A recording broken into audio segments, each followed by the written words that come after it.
aliens exist, and are they among us? Are weird creatures lurking in the darkness? Do evil entities hide in the shadows of your bedroom while you sleep? Join us as we explore all this and more on the Warped Reality Podcast. Hey, what's going on, everybody? Welcome to the Warped Reality Paranormal Podcast bonus episode. I am Ghost Joe, your host. On this episode, our buddy John Wright goes into detail about UFO UAP whistleblower Luis Elizondo. Luis, being one of the most vocal of them all, has spoken at congressional hearings about his observations and has even written a book about it titled Imminent: Inside the Pentagon's Hunt for UFOs. But before John gets into his awesome segment, let's talk about exactly what a whistleblower is. So imagine discovering something so extraordinary, so world-altering, that you feel compelled to reveal it to the public despite the risks. That's the life of a UFO whistleblower. Individuals who step forward to expose what they believe to be the evidence of extraterrestrial encounters and government cover-ups. So what exactly is a UFO whistleblower?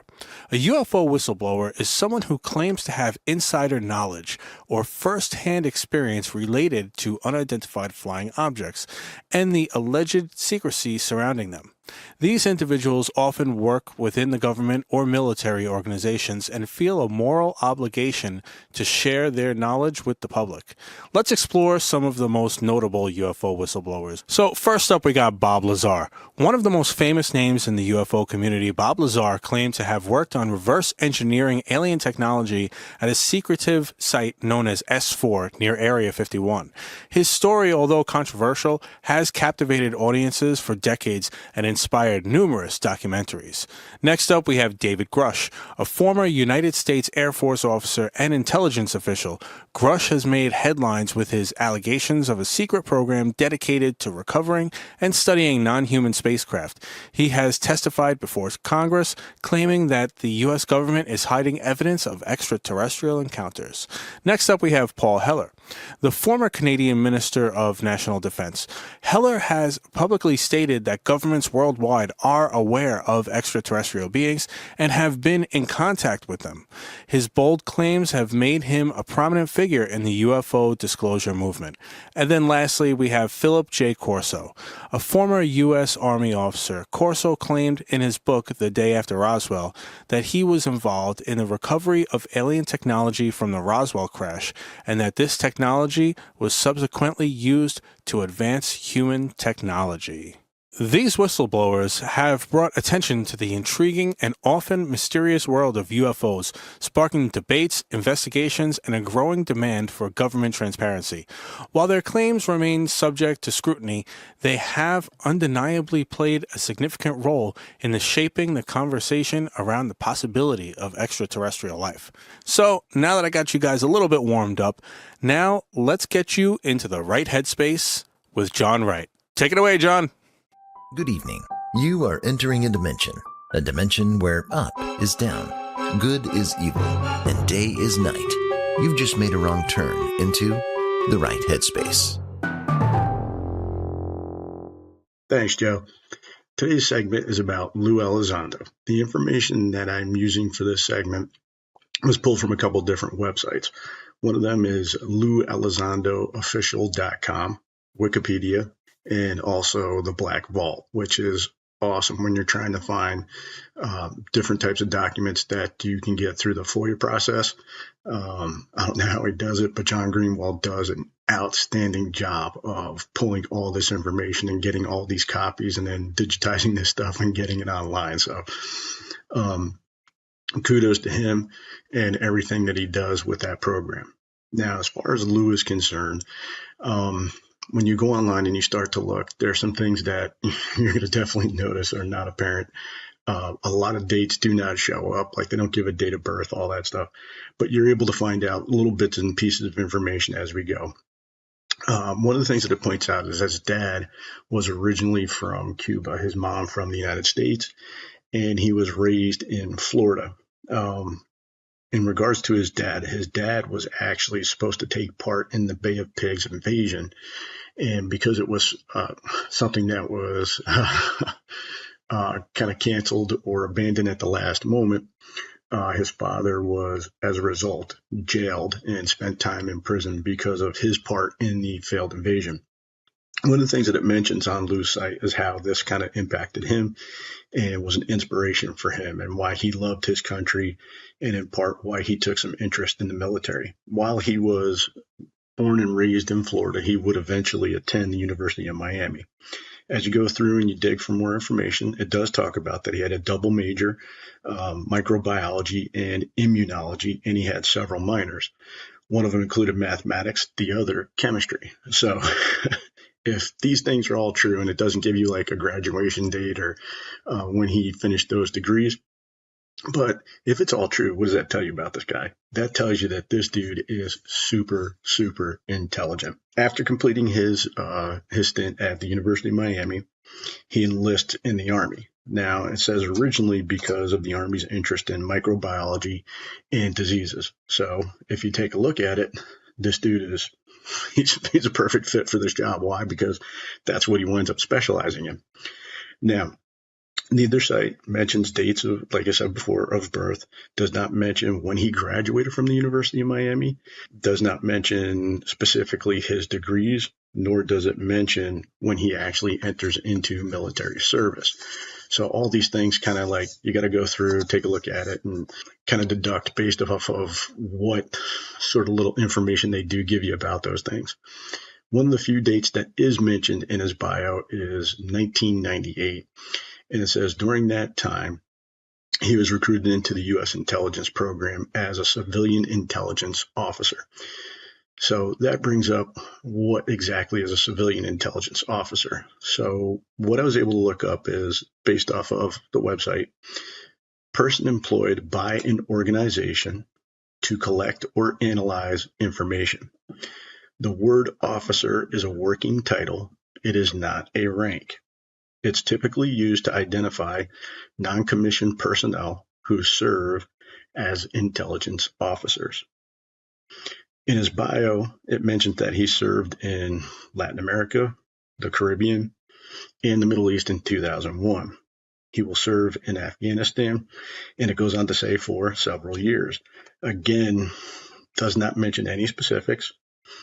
In regards to dates, again, the only thing I can find is 2003, and it says that in 2003 he would return to Washington, D.C. Now, I don't know who wrote like his bio and all that stuff. I don't know what they mean by several years, but in my mind, 2 doesn't necessarily count as several, in my opinion. But you know what? Maybe that's just me being a little petty. Anyway. At the time, he will oversee counter-espionage and counterterrorism investigations. Toward the end of his career, he will work for the Office of the Director of National Intelligence, and you'll see all these acronyms and stuff like that that pop up. Typically, this is referred to as ODNI. His biography also mentions that he was the senior leader of the Advanced Aerospace Threat Identification Program, the famous or now infamous ATIP. Let's just pause for a second here. If you're like me, then the first time you ever heard that term was probably from the History Channel show Unidentified. Now, what was the show? The show, it focuses on like a couple different key events. It has some really key people, some big time names that you'll see in that are currently famous or big time. That remains to be seen. But it was a program that was produced by To the Stars Academy. What the hell is it? Tom DeLonge from Blink 182 was one of the people that was behind it, him and his production company. That program is now defunct, or that group is now defunct. Some of the key people in the program were Chris Mellon, former deputy secretary. You got Elizondo.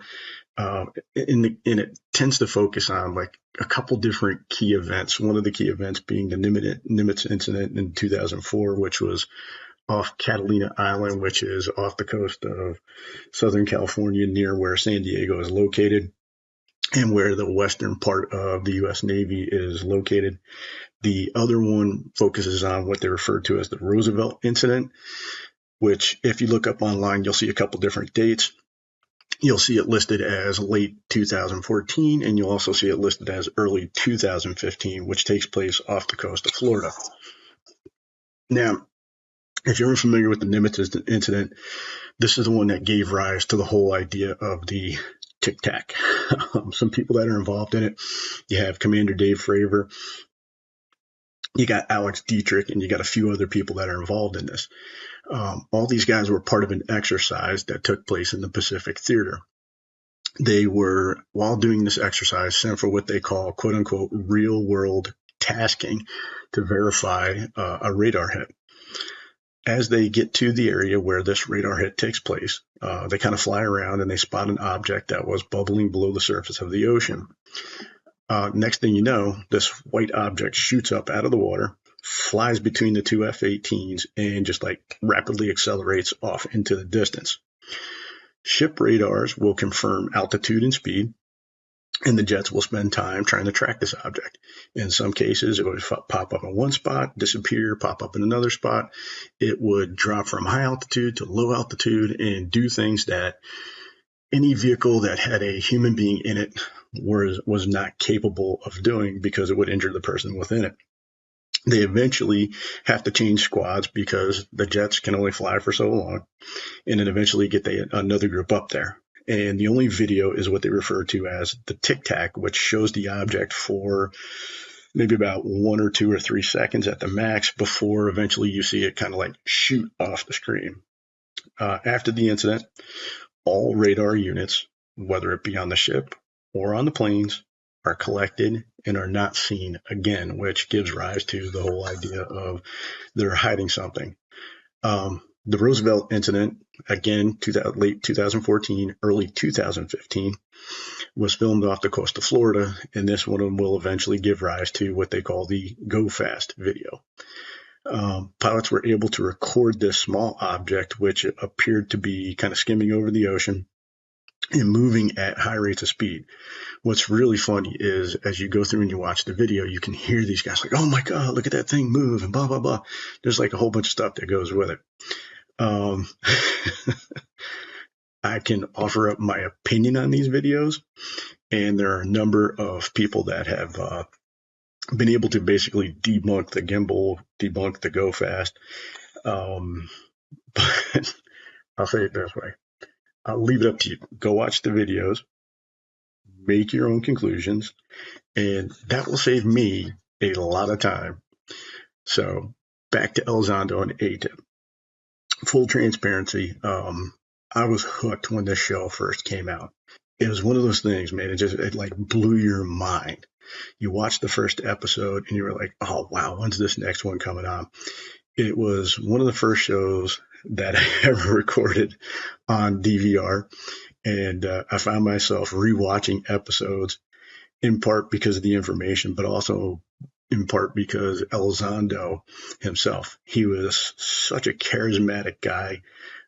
Here's this guy that's an insider. He came forward to let people know that this shit was real, right? You know what I mean? He put his career on the line, all this other stuff for the quote unquote greater good. The second season of the show, like I was like chomping at the bit, waiting for the second season. And the second season was just as good as the first. Promises of disclosure and more information and videos and all those things were made. And then what I should have is like a cut to SpongeBob 8 years later meme where they have like that guy with the crappy French accent do the voiceover and be like 8 years later with the bubbles in the background. It's now 2025 and nothing of note has been released. ATIP has been called into question, as well as Elizondo's role in ATIP. His association with the To the Stars Academy has ended. He's kind of moved on to bigger and better things. If I remember correctly, who knows, that may have changed by now. He was part of the Galileo project. The only thing to note to date is that he's now released his book, Imminent. I'm going to again pause for a second here to kind of like take a breath, find my center, maintain my calm. Because if I don't, I'm going to lose my shit. You might be sensing a little bit of negativity. If you are, then you are correct. So then the question is, why? In part because I believed the hype. I believed the New York Times article. I believed the show. I was addicted to the Twitter posts and all those things that went with it. So why the negativity? I'm mad. Why am I mad? I'm mad at myself. I consider myself a pretty intelligent guy. I consider myself a pretty good critical thinker. And all of that stuff went out the window. And I got hooked. And it was hook, line, sinker. I was pulled into this thing. And I think that's the main reason why I think I'm really upset with myself about. In any case, after coming forward, blowing the whistle, making promises, and becoming, you might as well call him like the UFO messiah, absolutely nothing has been revealed. Initially, they portrayed the ATIP program as this $22 million funded UFO program.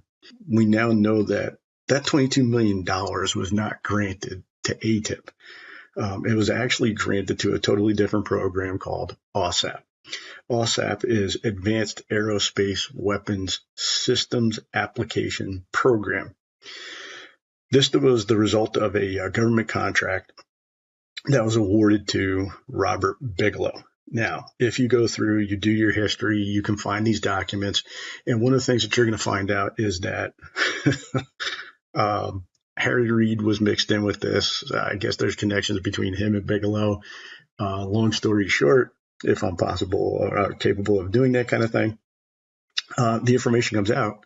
Bigelow's the only one that bid on the program, and that's part of the reason why they got it. The whole idea was to explore future threats. How could they deal with those possible future threats?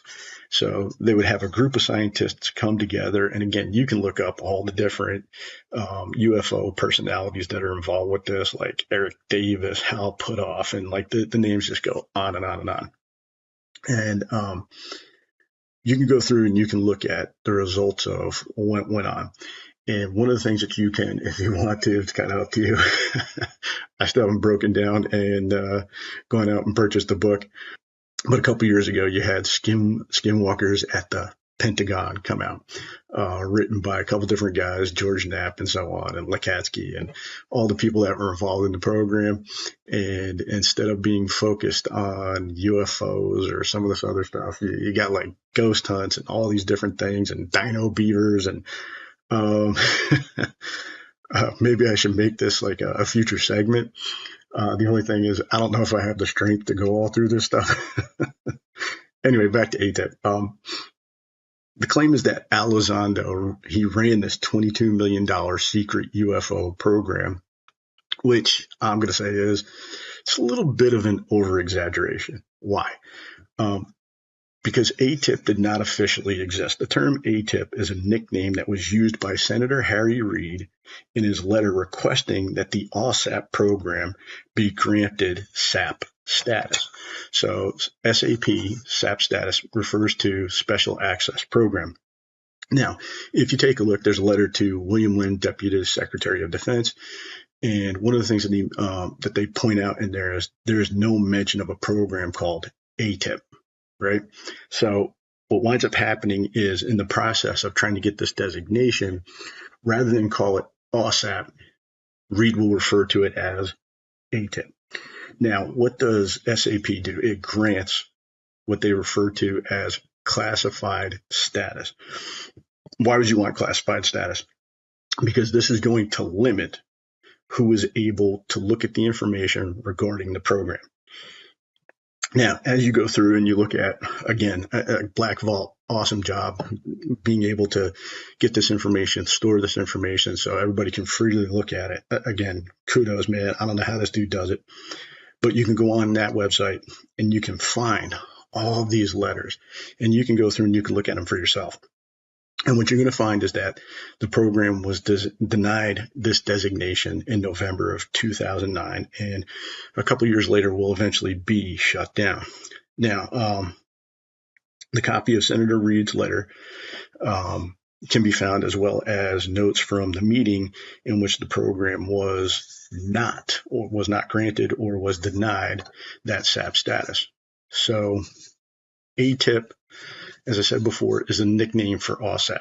Now, why this happened, why did Senator Reid call it ATIP as opposed to OSAP? I can't answer that question for you. And unfortunately, he's no longer around to answer that question for us.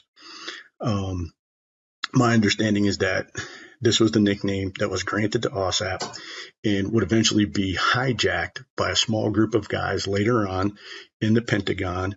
And that small group of guys was led by, you guessed it, Elizondo. He, along with some other people, were interested in the UFO topic. And what they would do is, on their free time, they would delve into certain cases because, again, they have that access because of their security clearances. We know that this is confirmed by the spokesperson, Chris Sherwood, in a comment to what is referred to as The Intercept, in which he states that Elizondo had no responsibilities with regard to the ATIP program while he worked in OUSDI, which stands for the Office of the Undersecretary of Defense for Intelligence. And he continues up until the time he resigned. Now, if you go through and you take a look at this, some people might say, oh, yeah, he's trying to cover it up, all this other stuff. If you go by what this guy's looking at, ATIP was the nickname of OSAP. If you go back and look at OSAP, one of the names that never shows up on the list in regard to OSAP is Lou Elizondo. Anyway, Elizondo would later on file a complaint with the Department of Defense Office of the Inspector General. He claims that he was the target of a coordinated campaign to discredit him for speaking out. He implies that the Pentagon was downplaying his role in an attempt to ruin his career. And again, you can find this on a couple different sites. You can find it in the emails or in the complaint that he had filed. Later on, Elizondo will ask Senator Reid to write a letter supporting the idea that he was the head of this classified/unclassified program, which Senator Reid does in April of 2021. What I would encourage you to do is go through, take a look at the letter yourself. And once you've done that, like pause here, go look at it and come back. If you read the letter, in my opinion, it's kind of neutral, non-committal. It's not necessarily the glowing endorsement that you might expect for somebody who's the head of one of these programs. The letter, its purpose, are pretty debatable. There are other correspondence that will become part of Elizondo's attempt to kind of buoy his claim of running the program. Those come in the form of a series of emails from Elizondo to Neil Tipton, well, to other people, and CCing Tipton in the process. Who's Neil Tipton? He was, I don't know if he still is, I got to go back and look it up. He was the director for Defense Intelligence, Collection, and Special Programs. These emails, again, can be found on the Black Vault, so you can go through, you can look these things up. The article is titled ATIP and the Pentagon, The Struggle Over UFO Program Files. This was published in April of 2024. Now, I know as you go through and you look at some of the stuff, one of the things that did pop up was some people were trying to figure out whether or not these emails are legit. So I'm just going to say, let's just assume they're legit, right? The big question that needs to be answered then is, Why were they sent? Again, I would encourage you to read the emails, go through, take a look, form your own conclusion based upon what you've read. Now, the first email is August 22nd, 2017, and it's redacted, so it doesn't tell you specifically who this email was sent to. But in the process, he does mention, he does CC Tipton in the process. Now I'm trying to pull these things up on my computer here, enlarge it a little bit so I can see it a little bit better. And it goes, greetings. I briefly spoke to Mr. Neil Tipton, CC'd above, about our collective efforts and the interest expressed by the front office. Upon your return, I recommend we meet with Mr. Tipton briefly in person. He is amicable for a discussion and is aware of redacted previous portfolio. Mr. Tipton is now the acting director, Defense Intelligence for Technical Collection and Special Programs. And then it skips down and then it says, Neil, as soon as blank redacted returns from leave, we will schedule a quick meeting. As promised, blank is our Navy counterpart. Very best, Lou. Now, again, I kind of go through and I look at these and you start going through and you're like, okay, now, why did this dude send this email? What's it about? Who's included? And, and again, I kind of look at all the stuff from my point of view. Maybe you look at it a little bit differently than I do. But the second one, this one goes out. It's August 25th. And Lou sends out this much more detailed email. And it's to Neil Tipton. And what I found was Tipton responds pretty quickly. And I apologize. I laugh at this stuff because I think it's hilarious. So here is the response. And again, I'm going to try and save time here, but here's the response that Tipton winds up sending to Lou. And some of the stuff's crossed off and redacted anyway. It says, thanks, Lou. All good. Although at some point, I need to know what this actually is. Thanks, Neil. For me, I look at that email and I read it and I'm like, okay, what's the feeling I get from this thing? It's kind of like, it's kind of like the guy contacts you and you're like humoring him. You're not verifying, you're not confirming. He's just kind of like, dude, what are you talking about? Like, at some point, you got to tell me what it is. Yeah, it's fine. You sent me all these emails and you're talking about all this stuff. I have no clue what it is that you're talking about, right? So then we get to the third email, which is, again, it's from Elizondo, and it's sent to Tipton. And this is what Lou put.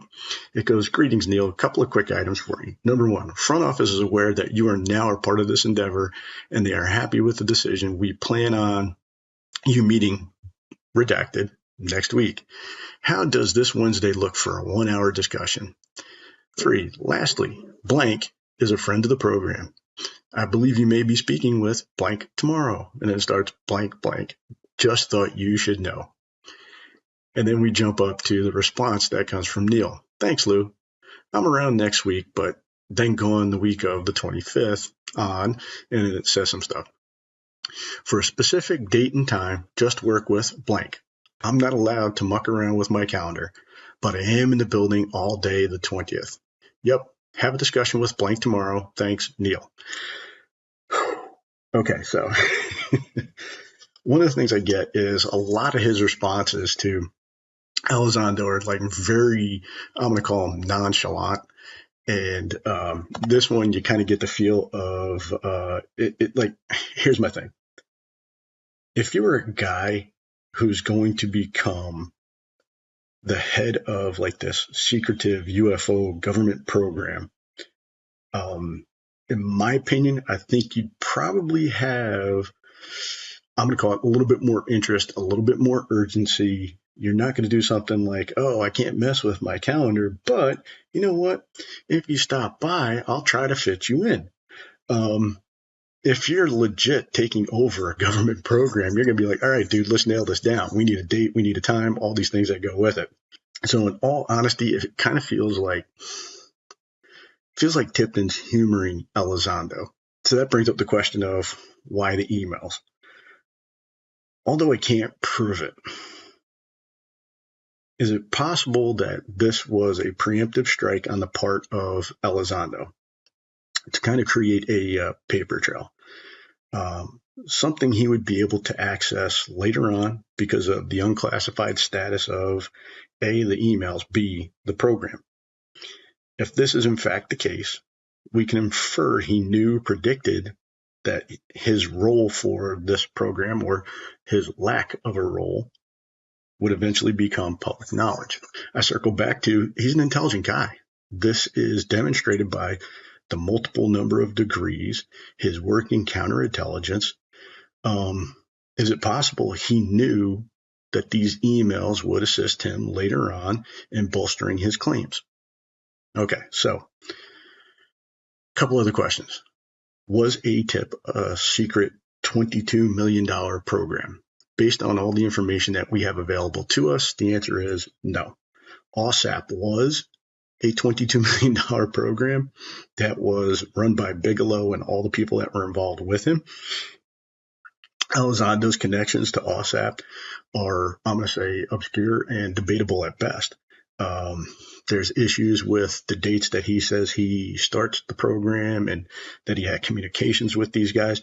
And one of the things that I found even more damning is that when Lakatsky came out with the book, when George Knapp came out with the book, one of the people that they never talk about, or one of the people that they never include in the book, is Lou Elizondo, which always struck me as funny.